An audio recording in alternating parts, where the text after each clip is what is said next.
दोस्तों, आज हम आपको गौतम बुद्ध की एक अनोखी कहानी सुनाएंगे। दोस्तों, अपने कई सारे बुद्धिमान गुरुओं और महान लोगों से यह सुना होगा कि शब्दों में बड़ी ताकत है। वह कहते हैं, शब्दों में इतनी ताकत है कि वह हमारे जीवन का रूप बदल देने में। सर, जब हम और आप यह सुनते हैं, एक सवाल उठता है कि क्या यह सच है? बातों से हम अपने और दूसरों की सकते हैं, जबकि हकीकत में तो कहा जाता है कि सिर्फ बातों से कुछ भी नहीं होता। भगवान भी उसी की मदद करते हैं। जो लोग कुछ कर दिखाने में यकीन रखते हैं, तो सिर्फ शब्दों से बदलाव कैसे आएगा?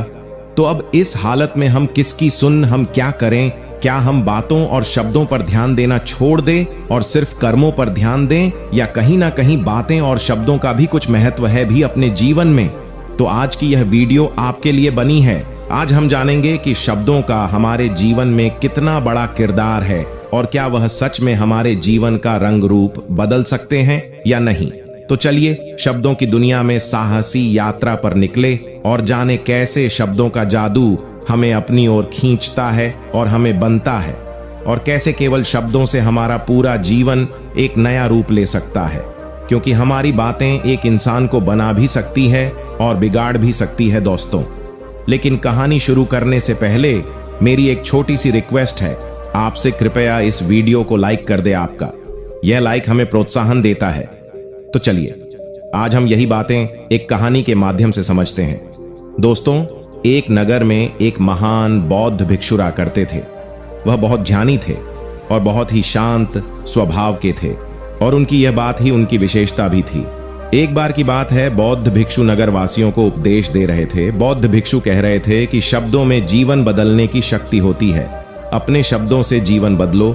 हम जो भी शब्द अपने लिए या दूसरों के लिए कहते हैं या जो भी बातें करते हैं, उसे पर हमें ध्यान देना चाहिए। इतना कहकर बौद्ध भिक्षु ने अपना उपदेश समाप्त किया और वहां से चले गए। एक दिन वह बौद्ध भिक्षु एक मार्ग से होकर गुजर रहे थे। इस मार्ग से एक युवक होकर गुजर रहा था। उसे युवक ने जब उन बौद्ध भिक्षु को देखा तो वह जोर जोर से हंसने लगा और कहने लगा, अरे साधु महाराज, आपके उपदेशों में यह कहने से कि शब्दों में बड़ी ताकत है, आपकी बात सत्य नहीं हो जाएगी। यह सब सिर्फ बातें हैं कि शब्दों से हमारा जीवन बदल सकता है। उसे युवक की सारी बातें उन भिक्षुओं ने ध्यानपूर्वक सुनी, और उसके बाद वह मुस्कुराते हुए उसे युवक से कहते हैं, बेटा, नाद से ही तो यह दुनिया प्रकट हुई है, और अच्छे शब्दों के पीछे भी नाद ही होता है जो पूरा जीवन बदल देता है। जो उसे युवक से कहते हैं, अपने अनुभव से बता रहा हूं, लेकिन फिर भी तुम्हें यकीन ना हो तो तुम इसे खुद आजमा कर। आज सुनकर युवक थोड़ा सा गंभीर हो गया। उसने काफी देर सोच विचार किया और उसके बाद उन बौद्ध भिक्षु से कहता है गुरुवार, अगर ऐसी बात है तो आप मेरे साथ चलिए। मेरा छोटा भाई है जिसकी उम्र करीब 25 वर्ष है, और उसे न जाने क्या हुआ है। वह करीब 3 वर्षों से कुछ भी नहीं करता, बस लेटा रहता है। माता पिता भी बहुत चिंतित रहते हैं, लेकिन कुछ भी काम नहीं आया। हमने कई बार उससे बात करने तक की कोशिश की, लेकिन वह हमसे कुछ भी नहीं कहता। परिवार का हर एक सदस्य पूरी तरह से थक चुका है, हार चुका है। आखिर वह क्या करना चाहता है, किसी को कुछ नहीं पता। तो हमारे शब्दों से उसका जीवन क्यों नहीं बदला?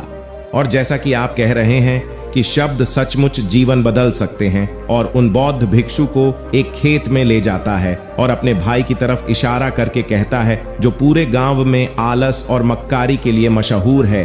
आप कहते हैं कि शब्दों में वह शक्ति है जो हमारा जीवन बदल सकती है। तो क्या आपके शब्द इसका जीवन बदल सकते हैं?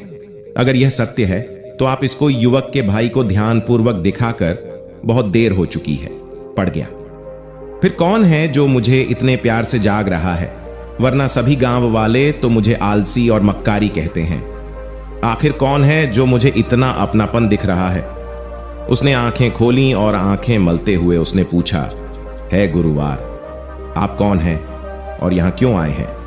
इस पर बौद्ध भिक्षु उसे युवक से कहते हैं, बेटा, यह प्रश्न तो मैं तुमसे करना चाहता हूं। उन बौद्ध भिक्षुओं की बात सुनकर वह लड़का जोर से हंस पड़ता है।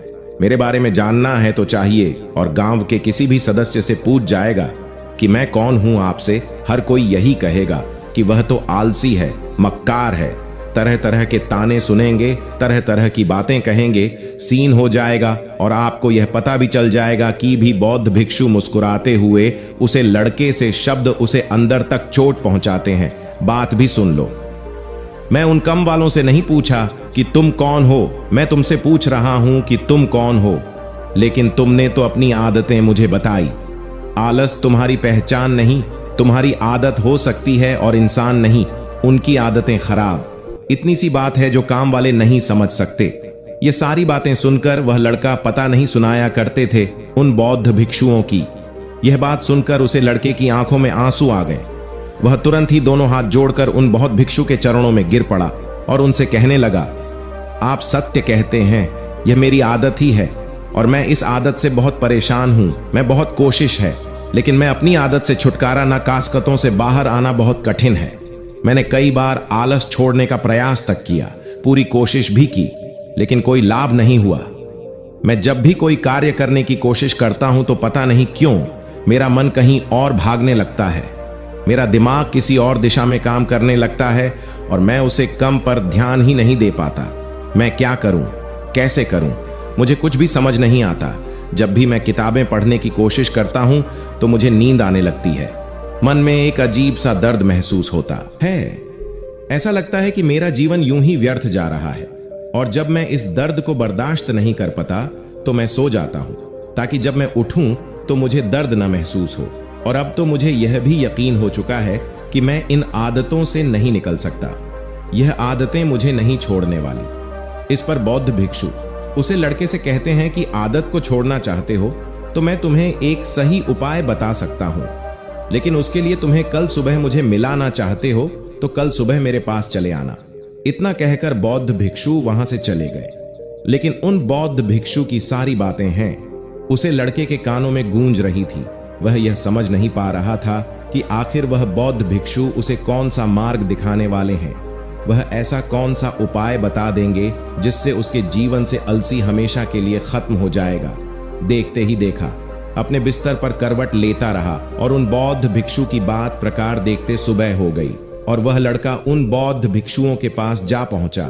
वह लड़का उन बौद्ध भिक्षु को प्रणाम करता है और कहता है, गुरुवार, जैसा कि आपने कहा था, लीजिए मैं आ गया।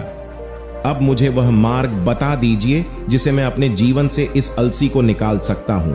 तभी बौद्ध भिक्षु उसे लड़के से कहते हैं, हमारा मन दुविधा में हो, तुम निर्णय न ले पा रहे हो और तुम्हारे मन में तरह तरह के प्रश्न उठ रहे हो कि मैं क्या करूं, कैसे करूं, इस कार्य को पूर्ण कैसे करूं, यह सब कैसे होगा। तब तुम वास्तविकता में अपने अतीत से सोच रहे हो कि पिछली बार तुम्हारे ऐसा करने पर क्या हुआ या अतीत में तुमसे लोगों ने क्या कहा था। तो आज से कभी भी अपने अतीत से नहीं बल्कि भविष्य से सोचो। इस पर लड़का कहता है, मान लो कि तुम्हें आज किसी भी चीज की आवश्यकता नहीं है, परंतु अपना जीवन कैसे व्यतीत करना चाहोगी। उन बौद्ध भिक्षु की यह बात सुनकर वह लड़का कुछ देर के लिए सोच में पड़ गया, क्योंकि आज तक उसने सभी गांव वालों के केवल ताने ही सुने थे। किसी ने भी आज तक उसके जीवन के बारे में उससे ऐसी बात नहीं की थी और वह गुरुवार उसे आने वाले भविष्य के बारे में उससे बातें कर रहे थे। उन बौद्ध भिक्षु की यह बात सुनकर वह लड़का खुद से प्रश्न करने लग गया कि अगर मेरे पास सब कुछ होगा, धन की कोई कमी नहीं होगी और सारी सुख सुविधा होगी, तो मैं अपना जीवन कैसे व्यतीत करूंगा। ये सब सोचने के बाद तभी व्यक्ति का ध्यान टूट गया और उन बौद्ध भिक्षु से कहता है, परंतु है गुरुवार, यह कैसे संभव होगा। केवल मेरी मात्र सोच लेने से यह सब पूरा नहीं होने वाला। उसके ऐसा कहते ही उसके अतीत में बीती हुई सारी घटनाएं उसकी आंखों के सामने से गुजरने लगी और वह एक बार फिर से निराश होने लगा। अब वह सोचने लगा कि ना मेरे पास कोई व्यापार है, ना व्यापार करने का अनुभव है।